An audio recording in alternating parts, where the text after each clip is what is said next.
안녕하세요. 임재현 변호사입니다. 오늘은 저희가 실제로 진행했던 사례를 알려드리면서 한번 개인회생에 대해서 설명드리도록 하겠습니다. 자, 이 사건은 채무자 명의 사업장 권리금을 청산가치에 포함하지 않고 개시결정을 받았고요. 사실관계를 설명드리도록 하겠습니다. 채무자는 2019년경부터 본인 명의 음식점을 운영하고 있었으나 채무자가 음식점을 운영한 지 얼마 되지 않아 코로나19 사태가 발생하였고 사회적 거리두기 시행에 따라 매출에 큰 타격을 입었습니다. 채무자는 대출 원리금 변제일이 도래하자 새로 대출을 받아 기존 대출 원리금을 변제하면서 어렵게 사업장을 운영할 수밖에 없었고, 이에 매출을 늘리기 위해서 기존 사업장 위치보다 조금 더 나은 상권을 찾아 사업장을 이전하게 됐습니다. 채무자가 사업장을 이전하고 난 뒤 매출은 어느 정도 회복되었으나 이미 불어나버린 채무를 감당하기 어려워서 율마루에 개인회생을 의뢰했습니다. 법원에서 나온 보존공고를 살펴보겠습니다. 채무자 사업장 내 비품 및 집기들, 그리고 채무자 사업장의 권리금을 파악하여 청산가치에 정확히 반영하고 소명자료를 제출할 것. 자, 이 사건은 신청 당시 총 변제금과 청산가치가 크게 차이나지 않아서 채무자의 사업장의 권리금이 확인되어 해당 금액이 청산가치에 반영된다면 청산가치 보장의 원칙에 따라 채무자의 매월 변제금 또는 변제 기간이 크게 늘어날 수밖에 없는 상황이었습니다. 청산가치 보장의 원칙, 채무자의 재산을 처분해서 만들 수 있는 금액보다 내가 개인회생 진행 시 변제해야 되는 금액이 더 많아야 된다는 겁니다. 자, 다행히 채무자 사업장 내 비품 및 집기들의 중고시세는 크지 않았습니다. 그리고 현재 기준 비품들 중고시세를 파악하여 별도의 표로 목록을 작성하여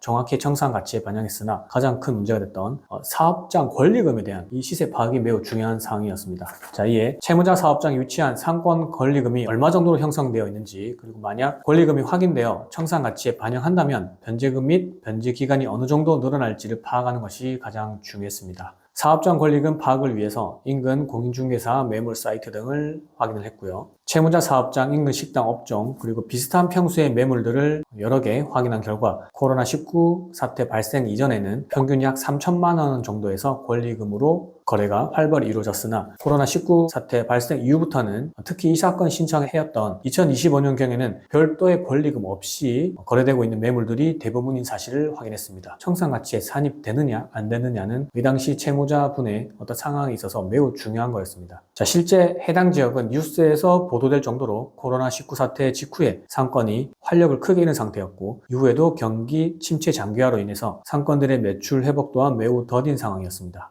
이에 율마루에서는 해당 지역 상권 관련 뉴스 기사 및 2025년도 기준 인근 상권 권리금과 관련된 자료들을 방대히 수집하여 법원에 소명 자료로 제출하고 권리금을 청산가치에 반영하지 않고 회생법원으로부터 개시 결정을 받았던 성공 사례였습니다. 자, 이 사건은 두 번의 보존 권고를 거친 결과 7개월 만에 변제율 42%로 개시 결정을 받은 사건이었습니다. 자, 아까 처음에 말씀드렸듯이 상가의 권리금은 채무자의 재산이 되겠죠. 채무자의 재산이란 건 결국 개인회생에서 청산가치고, 이 청산가치로 산입할 수밖에 없었던 상황이었음에도 불구하고 율마루에서는 철저하게 조사를 해서 법원에 이 상가는 권리금이 발생하지 않는다는 것을 적극 소명했던 사건입니다. 이처럼 누구를 만났느냐에 따라서 개인회생 성공 여부가 결정된다고 해도 과언이 아닐 정도의 사건이었습니다. 자, 오늘 영상도 도움이 되셨다면 구독, 좋아요, 알림 설정 부탁드리고요. 궁금하신 점 있으면 언제든지 법무법인 율마루로 전화 주시면 친절히 상담 드리도록 하겠습니다. 감사합니다.